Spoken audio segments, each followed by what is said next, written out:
Checkout tracking by the NPD Group brings you a receipt collecting system that gathers data anonymously through technology we created, providing your businesses with answers.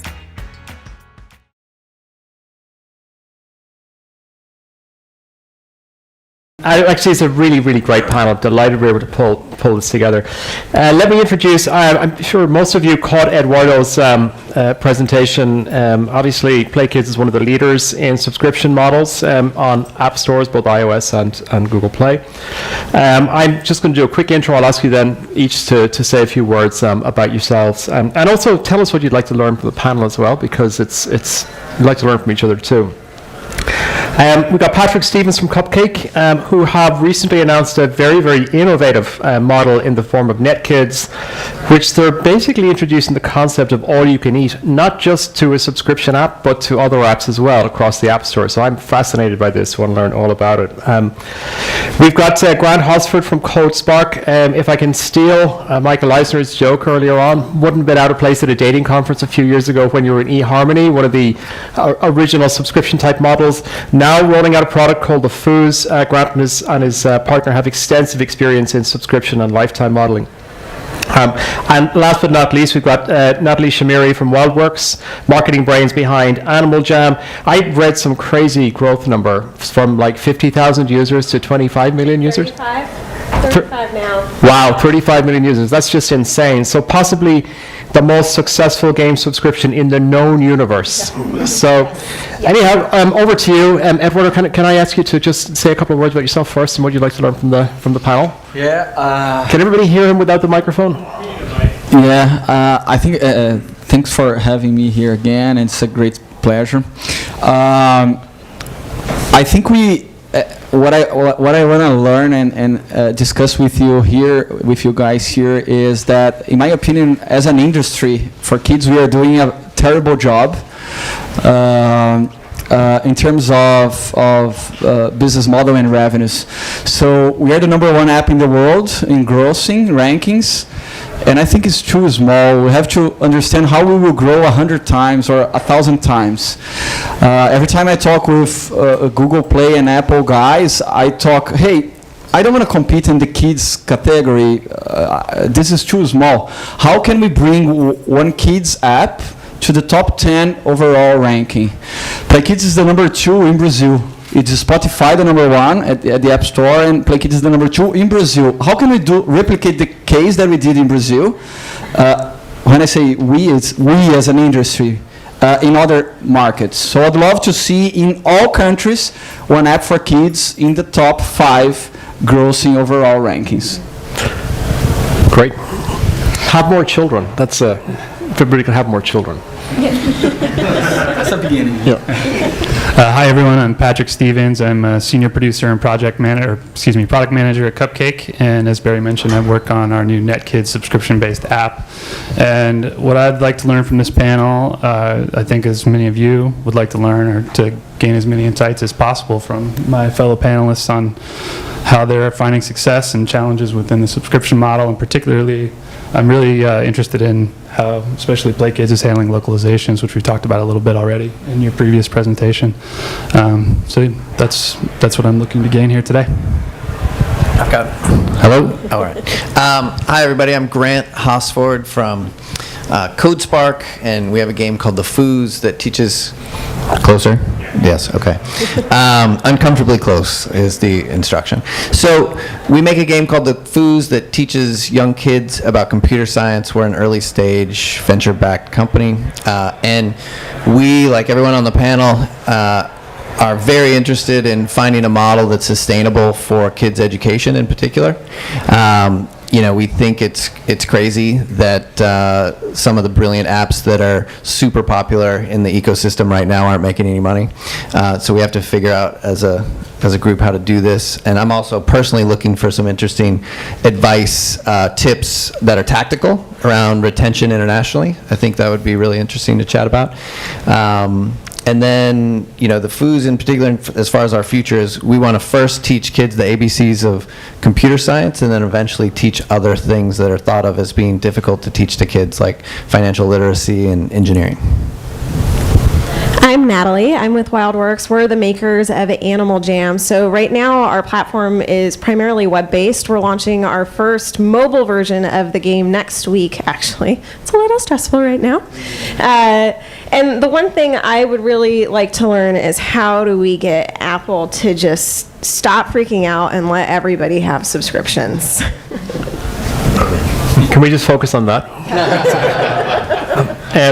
Okay, so thank you all. That's one of the things that I'm curious about, and I think we kind of maybe we need to maybe do just a little bit of a rollback and talk about some of the 101s about why subscription models are attractive in the kids space, and about why you would make a statement like that. I mean, what is the difference between the way that Apple do it compared to how you would do it online? And I'm going to go first to Eduardo for that. What is the allure of subscription versus, let's say, free-to-play or premium content?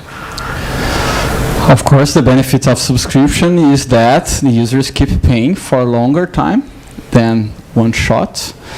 The point that you have to understand is absolutely difficult to build a subscription product. You have to update the product every week. So on PlayKids we have weekly new content. It's absolutely difficult to build a backend to control and to monitor the subscriptions. Movily is on subscription business for 15 years. So it's absolutely difficult to manage this and control the marketing and track everything, and also at the same time delivering an amazing product, not for 1 week, but for 3 years, 4 years.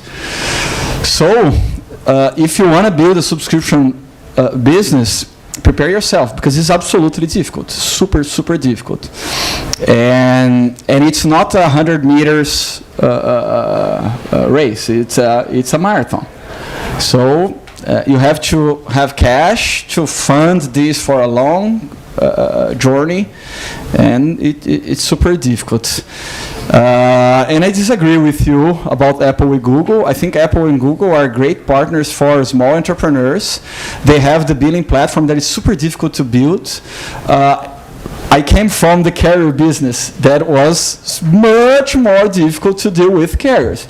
In Brazil, we have a revenue share that carriers take 60% of your revenues, and we take 40%. And the Brazilian government take the rest, or a good bite. But Apple and Google, they are super good friends of us. They give us 70%, which is amazing. They give us distribution, they give billing, they are in charge of chargeback. So it's a good business, in my opinion, at least. Global, it's different than carriers that is local, country by country. Google and Apple, they're global. So it's good partners. So I think maybe one of the points that you might have made is that you're running what is primarily a media application. So you've got books, you've got video, and you've got other activities in there. You're keeping it fresh, and we know that media applications are something that Apple supports from a subscription perspective. I think, is your comment really about the nature of the content, or? Yeah, really opening it up to other verticals, right? Because we're not considered a media application by any stretch of the imagination. We're a social network for kids, and while we do update every 2 weeks, that really doesn't matter to Apple right now. We don't fall within that media category. They did make the exception for Club Penguin. It's nice to share a board, but for the rest of us, it's been really, really difficult. So how will you address that? Not to subscriptions. Really? Okay. Because I've noticed there are a number of services where they'll basically extend an online subscription into a login in the mobile service, but that's not something that works. No, we actually chose to go a different route, and it was something we debated for a really long time. Do we take our web subscription and allow it to apply to mobile? Because they are actually two different worlds. They mimic one another, but they're not the same. And the big debate we had was, how do you ethically monetize these kids, right? Because we're so used to freemiums, and it's just like the consumables. Parents have these horrible AT&T bills where their kids just bought all this stuff that they just went right through, and it was gone, so they bought more and more and more. And we really didn't want that associated with our brand, and the subscription helps eliminate that, right? It's you pay this one-time fee every month, and you get all the great stuff, and it's fabulous. So we actually kind of turned it on its head, and we said, okay, if you're going to purchase something from us, it's yours to keep. So you can't purchase in-game currency to earn things. You can purchase avatars or ebooks or items that stay with you for as long as you have the app. But that was really the only way we could do it with kind of a clear conscience about it. Okay. Grant, you're nodding. Do you have a comment to add on No, that? I just think we have a similar take on it, even though we're quite a bit behind in terms of company trajectory. We have a similar view in that we don't want to get into microtransactions. We're targeted on kids 5 to 8. And we just think it's inappropriate and challenging for parents to do microtransactions. We like durables, and we think that letting kids earn currency inside of a subscription environment and then spend that currency on durables that they pick themselves is totally appropriate. So that's my nod. I think that sounds right to me. Okay, so Patrick, I mentioned the fact that you've built we're building an ecosystem with applications, and media, and it sounds as if you've kind of cracked this problem to an extent. Well, we hope so. I mean, how does Cupcake? How are you uniquely positioned to build this? Well, we feel like we're in a unique position for a few reasons. Our content library, our existing content library, our experience in the app, ebook, and now video space, our licensing expertise, but especially our deep library of existing standalone apps. We came from a premium model where we would traditionally create a premium app, get it to the market, promote it, and then watches that had a limited shelf life and sort of disappear. And we have over 200 apps in our library, and we've started creating freemium versions of these that can be unlocked as part of a NetKids subscription. So we just rolled this out. Our first few apps went live on July 30th, but we feel it really is an innovative approach to really offer something unique to parents and give a really, really deep offering. We have video content, activities, music videos, narrated ebooks, and then premium apps as well. So we're really hoping this can differentiate us and really make a successful subscription business. So you're running a subscription model. You've got, well, maybe you're running whatever tier you're running at. Maybe it's $4.99, $5.99, $7.99. Is your lifetime value effectively not capped, though? Are you looking to make your the application inclusion a specific competitive advantage to make it more attractive, or can you actually monetize beyond the kind of core subscription revenue? Well, we're not looking to monetize beyond the core subscription revenue, but what we're hoping will happen is that with this app constellation, as we kind of call it internally, is that it'll have sort of a self-referring virtuous cycle going on, where with each NetKids user that we add that's downloading these apps, those apps in the App Store become more discoverable. So if someone is searching for the Smurfs, for instance, and they find the NetKids version of it, that's another entry point into NetKids. So we're hoping that the relationship between the single sign-in apps and NetKids will really help build the growth of our users organically. So we're hoping that that's a way to increase lifetime value and not necessarily looking to monetize it in any other way. Okay. So our early days, initial indications of how's your very early days. Like I said, we just launched on July 30th with our first few apps. All the feedback has been positive, very positive so far. It's a little early to really dive into specific customer feedback, but one of the challenges we do have is because it functions a little differently than most other flows in the App Store with transactions is communicating how it works to our customers.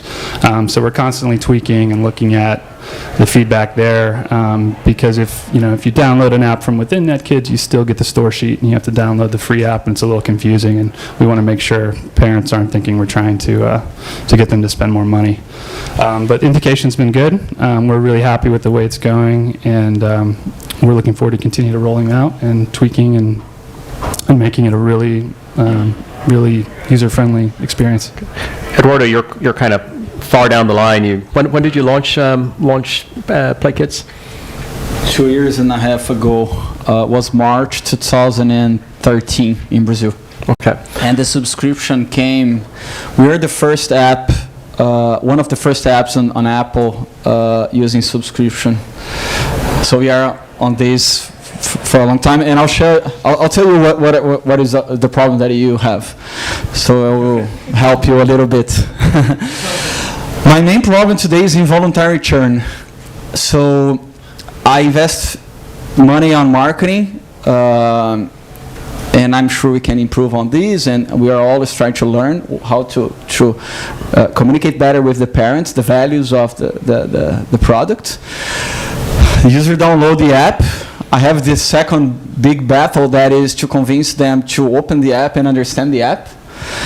The third step is to show sufficient value to invite them to subscribe, start a trial, and then effectively receive the money from the users. So I was supposed to invite Tom Cruise to help me on my impossible mission, because too many steps, super difficult. And the problem is that after a period, the subscriber is canceled because the credit card is expired, because there was a fraud problem on the credit card, because whatever. So, and then I have to start again. So reach the user on marketing, convince them. So the main problem is churn, and most of our not most, but part of our churn is involuntary churn that we don't explain.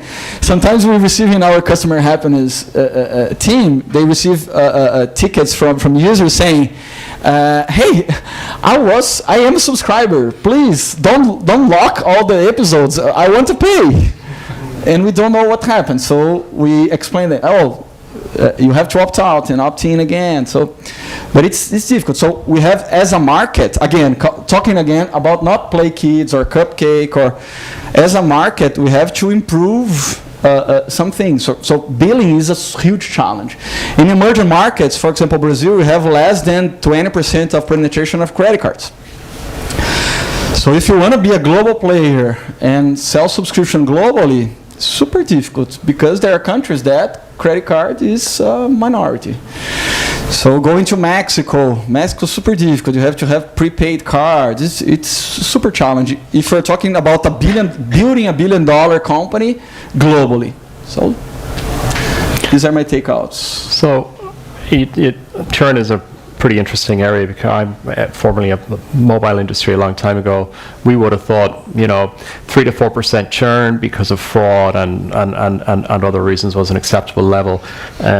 And I suppose that is the involuntary churn sort of level, the differences when customers are deliberately choosing to opt out.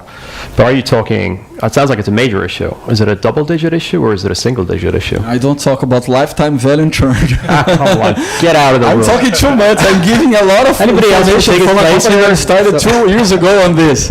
Let's take a question. On the topic of churn, what percentage are churning based on kids getting older? I don't talk about the numbers on churn. All right. Okay.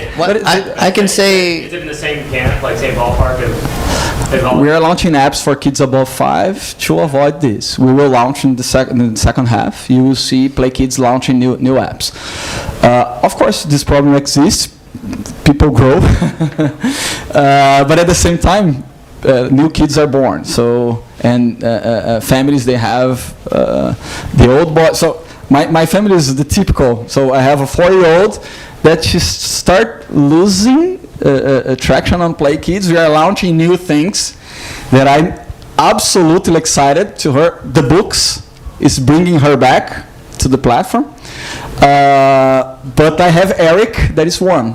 So in 6 months or 1 year, I'll have Marina leaving PlayKids that we have today, starting new apps, and Eric will come. So, Grant, you were going to add. I'm very, very curious, because I know yourself and your partner have a lot of experience in I should have mentioned subscription products. My partner Joe Shockett helped build 3 big virtual online worlds for Disney: Toontown Online, Pirates of the Caribbean Online, and Pixie Hollow.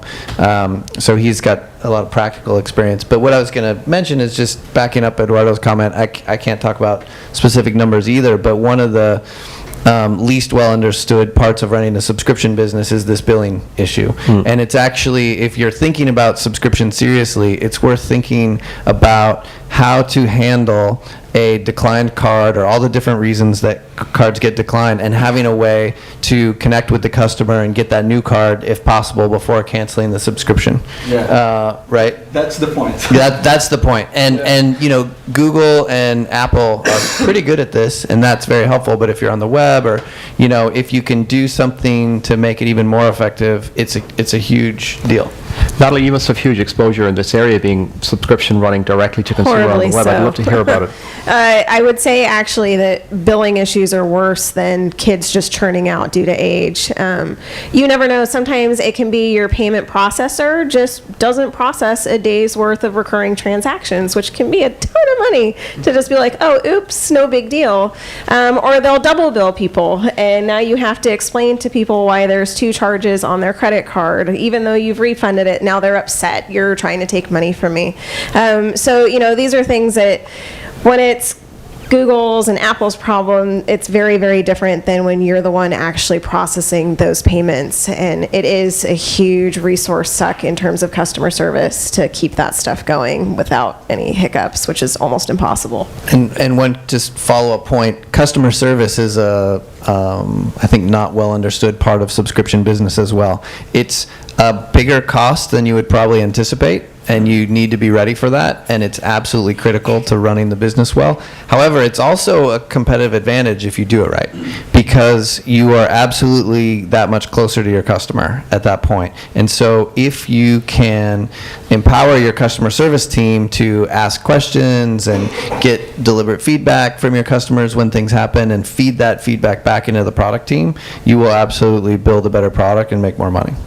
Yeah, I think, Grant, we both had the pleasure of speaking with the founder of Club Penguin recently, and basically he will say that the entire business was based on customer service, that early growth, being able to interact directly with the customer. Is that an issue? Because you are intermediated on the platforms. You've got kind of Apple sitting between you and the customer, or Google sitting between you and the customer. How do you handle that kind of customer service? Yeah, we have an independent service that clients can reach us on via email or internet, and we use Zendesk to answer. I don't remember the number of tickets, but I have a team of 10 people answering these tickets from all over the world, including Chinese. There was a challenge to us to launch in China and being active on answering the questions. Google has a better interface to talk with customers using their dashboard to manage the app. I think this is something that Apple can also improve. It's not super difficult to do this, but I think it's not an excuse to. You have to do your job, so you have to build your own platform of supporting clients and answering your clients directly. You don't need to depend on Google and Apple to do this. Okay. So we've talked about, say, involuntary churn. The observation that I've made over the last few months, I went back to the App Store, and I think it came up with Stephanie earlier on when she was talking about the market size, and we saw subscription being slowly introduced as a revenue stream in the App Store. So in September 2012, when the Kids app category launched on iOS, I'm talking about, there were no subscription apps in the top 10 grossing. And by September 2013, there were 3. September 2014, I think there were 7. By 2014, I think there were 7, and now it's somewhere between 5 and 7. So we're certainly seeing the rise of subscriptions. It's becoming a very, very competitive space, and I'm really interested in hearing about voluntary churn. Do we think that customers are now churning out of one service into another service? Now, I know it's a very unfair question, and people might want to share their own experiences, but I'm curious if anybody would take that question and see how, whether you're feeling that impact or whether you see that becoming an impact going forward. And not that I'm looking at anybody other than Patrick here. You might give us a comment. Well, it's a little early for us to be able to speak specifically to if that's an issue for us. But I think subscription fatigue could potentially be an issue for all of us as it is becoming a more competitive space. I think in the kids space in particular, a parent probably isn't going to have 25 different subscriptions. I don't think it necessarily precluded them from having more than one, though, if there is a subscription service out there that they feel is valuable. The consumer's just looking to have their needs met And if there's more than one player out there that's providing it, I think it's possible to have, the household to have more than one subscription in the kid space. Although, one of the reasons we put together NetKids the way we did is we aspire to hopefully be that one choice if it is only going to be one subscription. So curious, I would like to ask the audience a question actually. How many are kids app developers, if you just don't mind raising your hand? And how many of you are currently offering subscription models? Okay. How many would like to offer subscription models going forward? Okay, so it's not a huge number, but I have asked this question at conferences in the past, and there wasn't enough room in a parent's wallet for all of the subscription offerings, and that was just in there. So I'm curious as to how you think the impact might be. So thank you for your insights on that, Patrick. Eduardo, do you have something to comment on that? How you see that going? You described the rankings, the changes in the ranking. It's a fact. Only PlayKids came to the ranking, the top 3, and kept between the top 3. The reason is it's super difficult. It's not a 6 months challenge. It's a 3 years, 5 years strategy. We saw ABC Mouse, everybody saw, spending millions of dollars on TV in amazing marketing commercial. By the way, much better than what we do. Of course, with much more money. But you can easily see that they are declining. So globally, we passed them again. So globally, we are the number 1 again. In the US, they are still the number 1. But they will fall. Why? Because it's super difficult. So you can spend, I don't know how much they spend, $50 million on TV. Of course, you grow. And how you sustain this is super difficult. So my advice is, if you are thinking in a subscription, launching a subscription service, you have to think in a 2-year strategy, 3-year strategy. And it's not for amateurs. It's super complex. So that's my advice. I can't disclose the numbers and more info, but it's difficult. It's not easy. That's really, really interesting. And it just sort of preempt what would have been my... Go ahead. There's just one more comment. Yeah. A big company from movies launched on Apple and Google some months ago. I bet their numbers are declining, and they are subscription. I bet, I put my life this, their numbers are declining. So it's not easy. It's not easy at all. Yeah. Really quick, I was just going to add, if you're going to do subscription, you have to have someone with real subscription experience on your team. Yeah. If you don't, you will probably fail. That's like 90% sure. The other thing I would say is I would be really reluctant to build another subscription reading app. I would look at categories where there's something new to say and something new to do. Not because you couldn't do it better, you might be able to, but it's just really saturated in some of the key areas of the market. And increasing in saturation as well. I mean, we hear about multiple new potential entrants or multiple current incumbents looking at subscription models. I'd say had up my, StoryToys too. So now, Eduardo, you kind of led me into the next question, which was, we did invite ABC Mouse to attend, but unfortunately they declined. We do know that the primary UA channel during that growth phase was TV. I'd love to hear about what you think is successful user acquisition channels. I mean, from everybody here. I'm really curious, particularly how you measure success in user acquisition, particularly when you're working from an offline medium like television. How you track that back to an online success. So if anybody wants to take that first, So I was involved in helping manage millions of dollars in spending on eHarmony. We managed TV like a direct response channel. And so we would test down to the DMA level. So we would do things like, you need a lot of money to do this. So I'm not saying this is a strategy for a startup. But if you want to scale over time, eventually what you're going to be doing is doing things like finding an isolated market geographically like San Diego, and you're going to run one ad there, and you're going to run a different ad in every other place around it, and you're going to watch down to the DMA level what the response rate is within 20 minutes after the ad airs. And if you don't have that kind of data capability, then you're probably going to fail. I do this every day for kids, and it's hard. You know, with COPPA compliance, you of course can't do any sort of remessaging or retargeting, so it's just you put it out there and you hope they bite. For web, it's really easy to see if they came back, right? But when it comes to TV, for us, it's really very territory by territory. To make an impact here in the U.S. TV-wise, even at a tiny, tiny demo like San Diego, you have to spend so much money to see that difference. It's just impossible. Whereas in France or the UK, we can spend less than a tenth of what we would have had to spend in the US, and we just see the numbers skyrocket as soon as the commercial runs.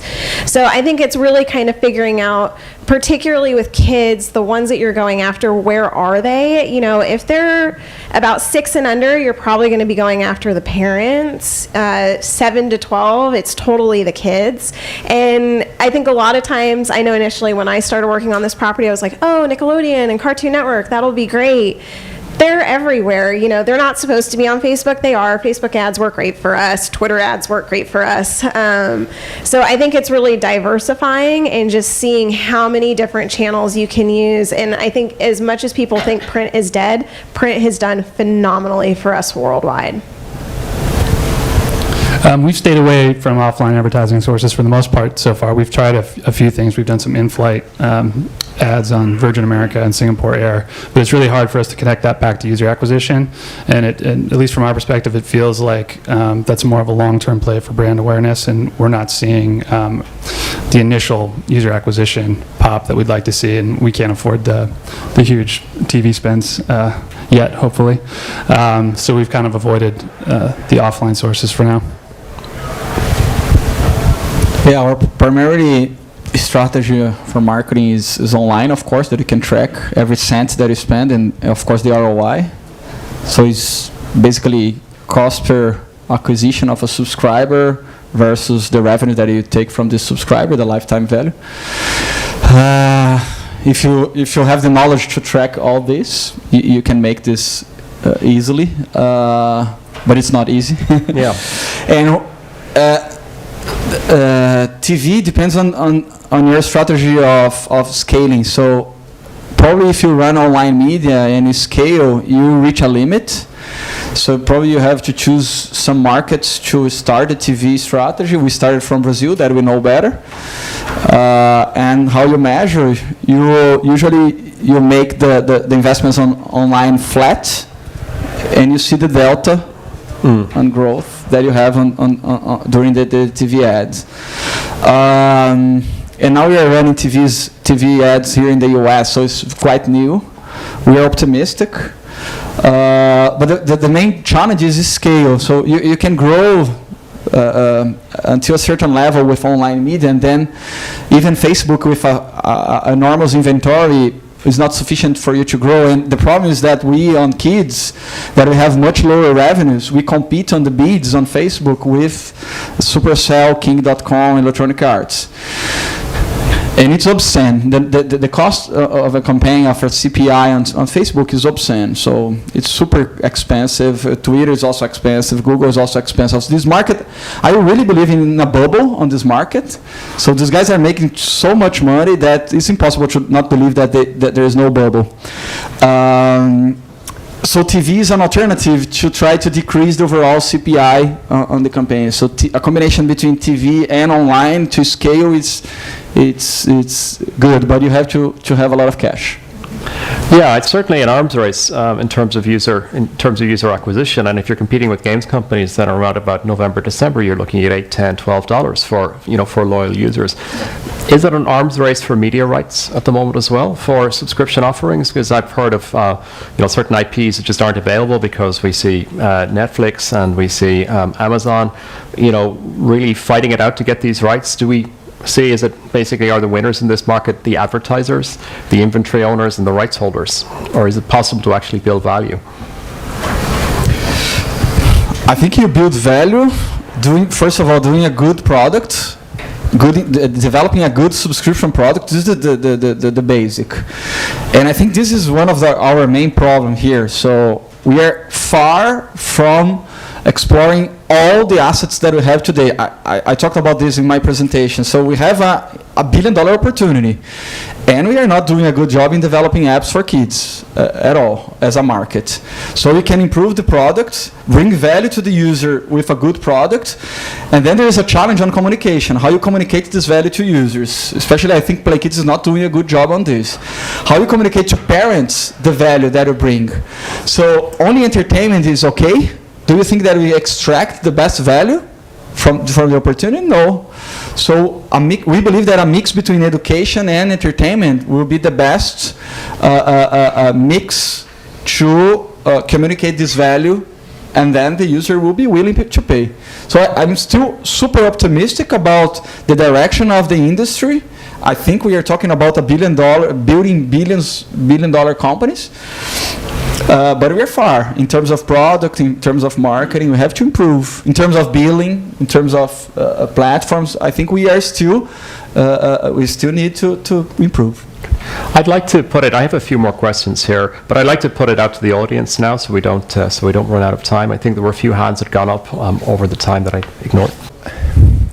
Is the kids subscription business really just open to larger companies that are extremely well funded, right? So like small startups aren't really going to play in this because it's. I mean, I was in AOL back in the day. Animal Jam's a virtual world that had $20+ million from Signal Point Ventures and National Geographic. You're part of Movil, which is an awesome international company that has another business model, and so. How do you really look at that, right? And then the second question is, what's the pie, right? So we have detailed U.S. data only, right? That less than 20% of families with kids in this age range will ever purchase a specific kid's SVOD product because it's tertiary. Mm-hmm. They all have Hulu or Netflix, and then when you look at the, when you look at the monthly spends, so it's not really a multi-billion-dollar market because. Netflix, Amazon, and Hulu are offering kids products and moving into space too, and you're always sort of dipping into the higher income families that are willing to sort of pay 3 subscription, basically, working with 3 subscription companies, right? So do you have to be huge in its scale and go international to be successful? You have the ingredients. The answer is no, okay? The answer is no. I'm saying that it's very difficult, but the answer is no. You can. You have the ingredients to build a subscription business as a startup. You have the ingredients. You have the platforms. You have the global distribution with Apple, Google, and other players. You have billing services. You have subscriptions available in most of the platforms. So you have the ingredients. But it's difficult. On the other side, I think I see the potential to disrupt this market. And I think a startup will build a successful subscription business, and the big companies won't. And I think the innovation will come from startups from Silicon Valley. So it's in the kids space. You think? Yeah, I think there's space. I think there is space. You need to mature the market, the platforms. But I'm more optimistic seeing the innovation coming from Silicon Valley startups that we understand the sensors, we understand the touch screens, we understand the mobility.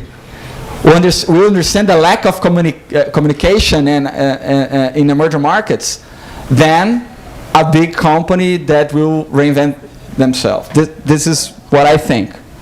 Yeah, I was just going to say, so you made a specific comment about, 20% of families will buy a subscription. Less than 20%. Yeah, less. Let's say it's 15. I think, we live in this time of an ever-increasing rate of change, which is really hard for us all, including me, to wrap our head around, right? And things are happening, like 5 years ago, we couldn't imagine the penetration of the tablet, right? I couldn't imagine my kids not wanting to watch a 60-inch television, sitting in front of it with their tablet, right? So there's things that are changing, and I think one of the spaces where things are changing like that is education. And in kids' education, that's something that parents are willing to pay for. And they don't know, I think, entirely what they want or need yet. But if we come up with good models that deliver value and efficacy, they'll pay for that. And so I think there's going to be, just like there's the disruption from MOOCs and other things that are still in the very early stages and are working themselves out, that's going to trickle down. And you're going to see some very different models over the next 5 years. How fast is it? Are we 10 years too early? I don't know. I'm betting not, but maybe. But I think, this disruption is real, and it's going to accelerate. And I just watch my own kids and how they interact with devices and how they think about their after-school time and how they spend their time inside worlds like Minecraft, right, in a way that we never did. And I know that the revolution is coming, and we'll just see how quickly it gets here. Natalie, do you have a comment? Yeah, I think people really need to keep in mind too, we're so quick to compare ourselves to these like massive media conglomerates, right? You have Nat Geo experience, you know what it's like to go against that. But the fact of the matter is the kids space before tablets and before all of this stuff was already really competitive. I mean, you just look at the toy market and it's a nightmare to even get shelf space, right? So no matter what, this is a difficult market to get into no matter how you're trying to do it. I think there's a lot of opportunity though in mobile and in these devices in that the reach is so much more expansive, and you don't have a company shutting you down. You don't have a Target saying, I don't want you in my store. Everybody's welcome to play, right? So there is the opportunity, and if you make something that's strong enough, it will succeed. I mean, I'm an old web person, so we're just like content is king, and I think that applies to apps as well. If it's a strong app, it will do well, and it takes time. I mean, we have 35 million players in Animal Jam. We're about to launch our app. We have no idea what it's going to do. It could totally tank if our players are like, it's not the same. We don't like it, and that's just the way that it is. Kids are fickle. And when it comes to subscription models, I think really kind of what you were saying is parents have to understand what the value is. I think they really got burned by in-app purchases, and now it's really what am I willing to spend money on, and does it truly add value to my kid's life? Is this something they can really play with, or are they going to spend $7 on it and tomorrow be over it and not want it again? So I think it's up to all of us to create that content that warrants that subscription. If I can just add something from a personal perspective, and it's not in the kids category, but in subscriptions in general, I was involved in rolling out subscription services on the Docomo platform on iMode in 2003, 2004, and that was saturated. But still, we managed to launch successful platforms. And, I think once you get 10 customers, then you have a base to work from, and to incentivize those users to spread the word. Once you then get to 100, it gets a little bit easier. Once you hit 1,000 plus, then it just starts to cascade. And I think the opportunity is still open. So I've just been given our 10-minute signal. Any further audience questions at the moment? Can I just add to that comment for a second about? Yeah. Sorry. So just no problem. Just speaking from experience, I mean, before Cupcake Digital acquired StoryTime, which is where I worked, we built. We weren't largely funded by. We didn't have huge corporate backing, and we built a successful subscription business with iStorytime with a very small team. And a lot of what Natalie was just saying. I mean, if you build a product that has some perceived value out there, and once you get some customers, it turned into a nice business for us. We ended up having 2 million downloads, and we certainly, while we have a hard time competing with PlayKids or apps like that, or really successful apps at that level, we built a nice business on it from a small independent team. So it's possible. I'm thinking sort of the international scale of, frankly, tens of millions of dollars of investment. Right. And then you get small companies that suddenly have to do billing on behalf overseas and all the back-end infrastructure. That's where the question was coming from. Like, you can build something small, you get acquired, whether you're profitable or not, no one really kind of says, right? And then it's like, how do you take it to the next step?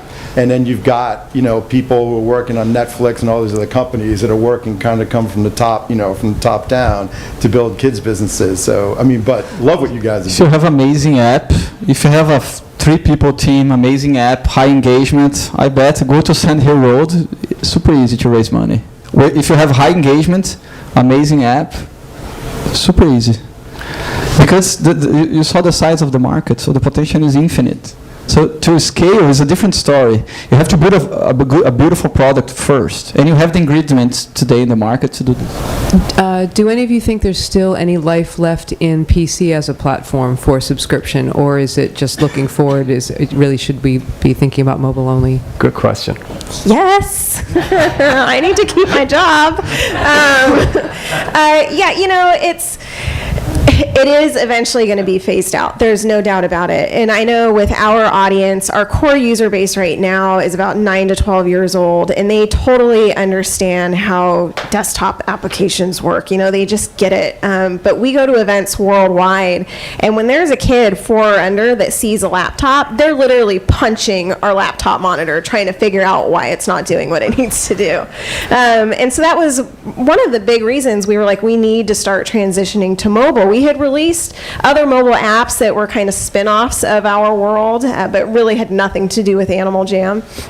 But we realized these young kids aren't using computers in the same way. They are so tablet-based. And we see even, you know, Microsoft, everything's a tablet now, right? And so it was like, okay, it's time to make the change. So we think we still have some longevity out of the kids that we have on web right now. But I think the next generation coming in, they're not going to have any interest in a computer. It's all going to be tablet. But I think we're going to see that technology merge at the same time. But really, I think it's a greater issue in terms of creating something that's compatible between both, right? I mean, do you really want to create something that only works on the web? We like responsive websites at this point, so why would we create an application that would only work on one device versus the other? And finding technology that works seamlessly between the two, at least in our space, is really difficult.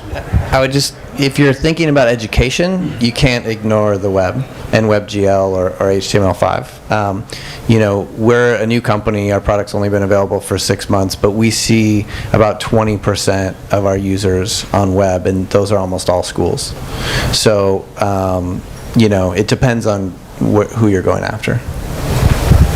Hi, I'm Ginny Goodmanson from Tech with Kids, and I do the Kid Tech column for USA Today. Question for you, the fatigue, the subscription fatigue for a family is something that I wish you'd talk a little bit more about, and particularly pricing, because, you know, there's a wide range in how much you charge for subscriptions, and does that make a difference in terms of the ability to keep going? And the last part I would say was, and where does that money number fall depending on what market you're in? Does it vary internationally on how much you charge? I can speak to that because I'll go backwards. So in terms of subscriptions nationally versus internationally, we definitely have to modify our prices across the board depending what territory we're in. It does not translate. I mean, our basic subscription is $5.95 a month. It's about half that in Brazil. So you have to be sensitive to what each market is willing to do. In terms of subscription fatigue, you know, we're in the virtual world space essentially, and for us, we've seen that families will actually keep subscriptions to different virtual worlds depending on just what their kids are doing. But at the same time, something to keep in mind with kids is a lot of them purchase these things with their allowance. So that also makes the subscription model difficult in that they can't do recurring because it's like, well, I just have enough money this month to have a membership. So that's where retail gift card options have worked well for us. But is it a race to the bottom? I'm really curious because we know it's difficult to run a subscription platform. We know it's difficult to engage and re-engage users. It was difficult at one point to create and sell apps. And, you know, great apps got sold for $6.99 and $7.99 in some cases, in excess of $10 in the game space. And then it became a race to the bottom. Are we looking at a race to the bottom in the subscription market? Not looking at anyone. Depend on the value that you bring to the platform. So if you launch new things, new features, we are developing amazing things for parents inside PlayKids, and if we deliver this successfully, we can add value to the subscription and change the price. I think it's possible, but depends on how you bring value to the table. If we have plans to enter strongly on education. We already launched the books experience, and we will enter in education. If we do this successfully, there is space to raise the price, and the willingness to pay will increase, of course, if you bring value. But of course, you have to do your homework first. So my name's Jay. I work at AOL in the membership group. So I feel like I'm back at home listening to a lot of these concerns and everything else. And I've only been there a couple years, so I'm new. The one thing that you guys said about the voice of the customer and connecting with them, you don't have to wait and wade through the stores. That's totally true. We see that all the time. The credit card breaches, like with Target and Home Depot, that's another thing that you really have to be on top of too, because that has a tremendous impact on your business. But my question was more on the lifetime value and the customer. And so how do you find that right target price, and then how long do you expect them to stay in general? And then the sort of tag-on question of that too is, do you have a freemium model that seems to work better than others? Is there a paywall? Do you give them just a little bit for free and then they hit a wall and they have to, or is it, like what's the best model that you guys have seen? $1 billion question.